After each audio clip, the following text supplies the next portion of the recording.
Buchireddypalem urban ఆరోగ్య కేంద్రంలో కుష్టు వ్యాధి అవగాహన కార్యక్రమం జరిగింది. వైద్యాధికారి మనోజ్ ఆధ్వర్యంలో సిబ్బంది అవగాహన ర్యాలీ నిర్వహించారు. ఈ సందర్భంగా ఆయన మాట్లాడుతూ నేడు దేశవ్యాప్తంగా కుష్టు వ్యాధి నివారణ కార్యక్రమాలను చేపడుతున్నామని తెలిపారు. ఆశా వర్కర్లు ఇంటింటికి తిరిగి సర్వే చేస్తున్నారని తెలిపారు. నేటి నుంచి 13వ తేదీ వరకు సర్వే చేస్తారని తెలిపారు. సర్వేలో ఎవరికైనా కుష్టు వ్యాధి లక్షణాలుంటే గుర్తించి ఉచితంగా వైద్యం అందిస్తామని తెలిపారు. అయితే ఎవరికైనా చర్మంపై స్పర్శలేని మచ్చలు, అందమైన మెరిసే జిడ్డుగల చర్మం, కనురెప్పలు మూతలు పడకపోవడం, ముక్కులో నుండి రక్తం కారడం, కాళ్లు చేతులు తిమ్మిర్లు కలిగి ఉన్న లక్షణాలు ఉంటే వెంటనే వైద్యులను సంప్రదించాలని ఆయన తెలిపారు. ఒకవేళ కుష్టు వ్యాధి ఉంటే వారికి మందులు కూడా ఉచితంగా ప్రభుత్వం ద్వారా పంపిణీ చేస్తామని తెలిపారు. ఈ కార్యక్రమంలో ఆసుపత్రి సూపర్వైజర్ పద్మ, ఏఎన్ఎంలు, ఆశా వర్కర్లు తదితరులు పాల్గొన్నారు.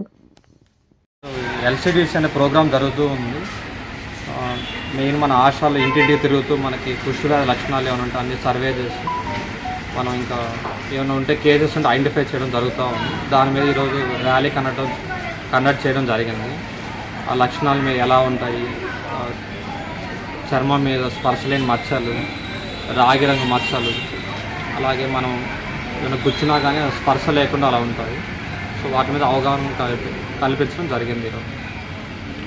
ఈరోజు నుంచి మన 11వ తేదీ వరకు స్పర్శ ప్రోగ్రాం జరుగుతూ ఉంది. మన ఏఎన్ఎం ఆశాలు మీ ఇంటింటి వద్దకు వచ్చి మనకి సర్వే చేయడం జరుగుతుంది. ఈ కుష్టు వ్యాధి లక్షణాల మీద అన్నిటి మీద ఏమైనా లక్షణాలు ఏమైనా ఉంటే వెంటనే స్పందించి మా హాస్పిటల్ వస్తే మేము ఇక్కడ ట్రీట్మెంట్ ఇవ్వడం జరుగుతుంది. అలాగే ఐఆర్ సెంటర్కి పంపించడం జరుగుతుంది.